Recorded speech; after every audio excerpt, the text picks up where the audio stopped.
10 సీట్లు 2 పార్లమెంట్లు మనవే. తెలుగుదేశం జనసేన కూటమి ఈ జిల్లాలో కాదు రాష్ట్రంలో కూడా మనం గవర్నమెంట్ ఫామ్ చేయాల్సిన అవసరం ఉంది. ఇది చారిత్రక అవసరం అని చెప్పి కూడా నేను మీకు తెలియజేస్తున్నా. ఇక్కడే ఇప్పుడు శ్రీధర్ రెడ్డి గారు మాట్లాడారు, పక్కనే ఆనం రామనారాయణ రెడ్డి గారు ఉన్నారు. ఈరోజు మీరు చూస్తే జగన్మోహన్ రెడ్డి నువ్వు చేసేది తప్పని గళవిప్పిన వ్యక్తులు ఈ జిల్లా నుంచే రావడం చాలా సంతోషం అని చెప్పి కూడా నేను మీకు తెలియజేస్తున్నా. ఎక్కడో ఇక్కడ ప్రారంభం కావాలి. ఒక నిరంకుశ పాలనకి మనమందరం కూడా అర్థం చేసే పరిస్థితి రావాల్సిన అవసరం ఉంది. మీరు ఒక్కసారి చూడండి, 4 సంవత్సరాల 10 నెలల కంటే ముందు మీరందరూ కూడా అధికారం ఇచ్చారు. బుగ్గలు నిమిరారు, తల మీద చేయి పెట్టాడు, ఐస్ అయిపోయారు. మీరందరూ ఓట్లేశారు.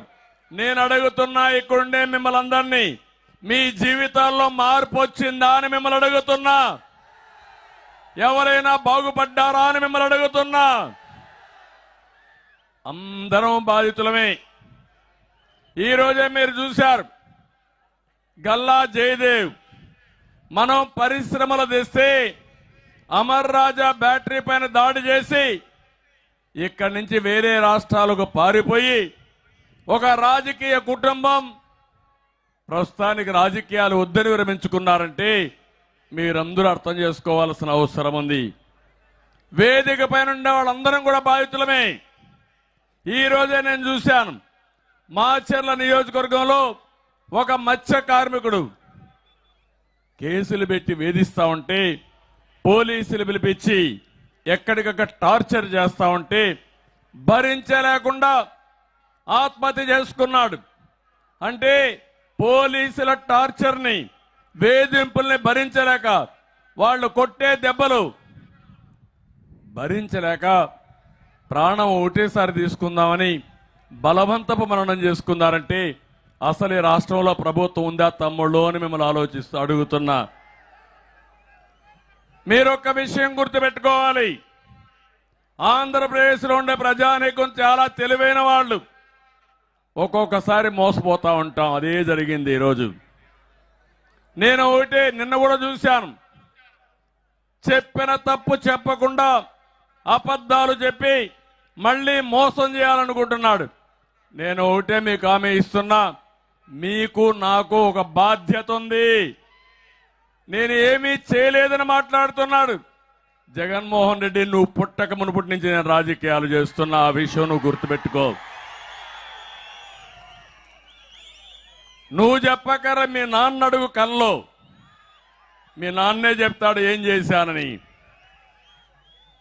ఈరోజు ఒక హైదరాబాద్ నగరం భారతదేశంలోనే ఒక బ్రహ్మాండమైన నగరంగా ఉందంటే ఎవరేశారు ఫౌండేషన్ మిమ్మల్ని అడుగుతున్నా. అక్కడ ప్రతి ఒక్క నాయకుడు కూడా, తర్వాత రాజశేఖర రెడ్డి గాని, తర్వాత వచ్చిన 4 ముఖ్యమంత్రులు నేను వేసినటువంటి ఫౌండేషన్ కొనసాగిస్తున్నారు. దాని ఫలితాలు వస్తున్నాయి. ఆ రాష్ట్రంలో ఉండే ప్రజానీకానికి న్యాయం జరుగుతా ఉంది. నేనేం చేశామని అడుగుతున్నారు వైఎస్ఆర్ కాంగ్రెస్ నాయకులు, చోటా మోటా నాయకులంతా. నేనేం చేశానో మీ ఊర్లోకి వెళ్ళి ప్రపంచం నలుమూలలు ఉండే ఐటీ ప్రొఫెషనల్స్ అడగండి, నేను ఏం చేశానో వాళ్లే చెప్తారు మీకు సమాధానం.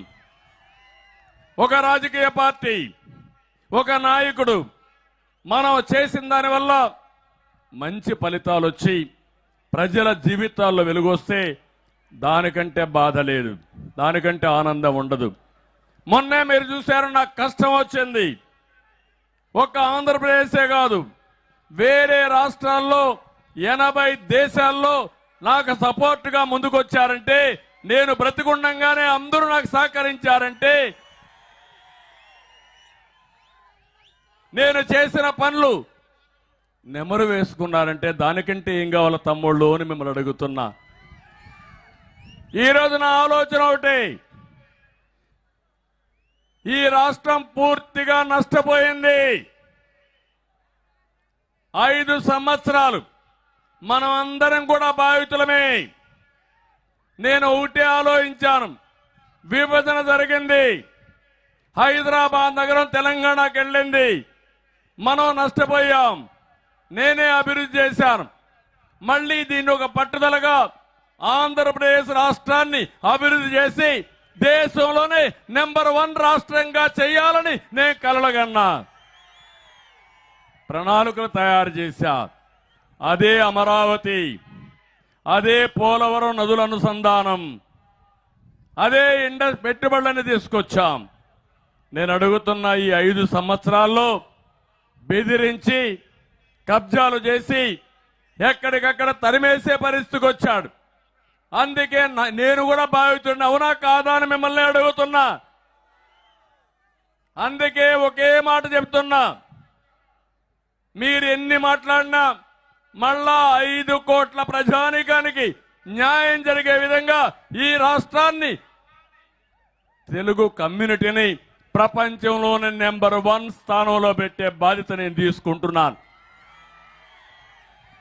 ఇంకో పక్క మీరు చూస్తే పేదరికం లేని సమాజం, పేదవాళ్ళను ఆర్థికంగా పైకి తీసుకొచ్చే అవకాశాలు మెండుగా ఉన్నాయి. ఎన్టీ రామారావు గారి కళ పేదరికం లేని సమాజం ఉండాలనేది. దాన్ని నిజం చేయడం, వాస్తవ రూపంలోకి తీసుకురావడం నా బాధ్యత. అందుకే చెప్తున్నా, అనునిత్యం నేను ఆలోచించేది పేదవాడి గురించి ఆలోచిస్తాను. మిమ్మల్ని ఆర్థికంగా పైకి తీసుకొచ్చే బాధ్యత తెలుగుదేశం పార్టీది. మాదని మరొక్కసారి మీ అందరికీ హామీ ఇస్తున్నా. కానీ ఈరోజు మనం ఒక్కసారి ఆలోచిస్తే 1, 2 కాదు, ఎక్కడ చూసినా విధ్వంసంతో, తుగ్లక్ విధానాలతో, సైకో ప్రవర్తనతో రాష్ట్రాన్ని అతలాకుతలం చేశారు. ఇష్టానుసారంగా చేసి ఇప్పుడు కూడా మళ్ళా బెదిరించే పరిస్థితికి వస్తున్నారు. అందుకే నేను మిమ్మల్ని ఒకటే కోరుతున్నా, రా కదిలి రా అనే పిలిపించాను.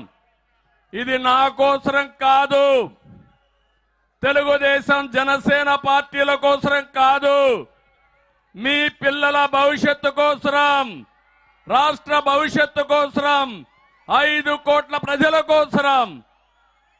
ఈ విషయం మీరందరూ గుర్తుపెట్టుకోమని మరొక్కసారి విజ్ఞప్తి చేస్తున్నా. అందుకే నిన్న సిద్ధం అనే మీటింగ్ పెట్టాడు. నువ్వు సిద్ధం మీటింగ్ ఏమో తెలియదు కానీ, నువ్వు సిద్ధం అంటే నువ్వు టికెట్లు ఇచ్చిన వాళ్ళందరూ పారిపోతున్నారు. మాకు మీ టికెట్ వద్దు బాబు అని పారిపోతున్నారు. అవునా కాదా అని మిమ్మల్ని అడుగుతున్నా.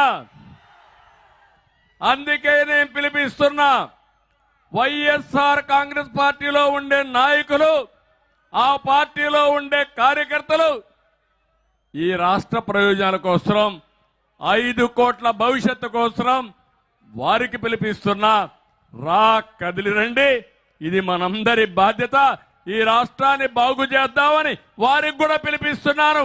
మీరు కూడా రమ్మని గట్టిగా చప్పట్లు కొట్టి వారిని కూడా బాధ్యత గుర్తు చేయమని కోరుతున్నా. నేను అడుగుతున్న, ఏ వర్గమైన ఆనందంగా ఉన్నారా తమ్ముళ్ళు?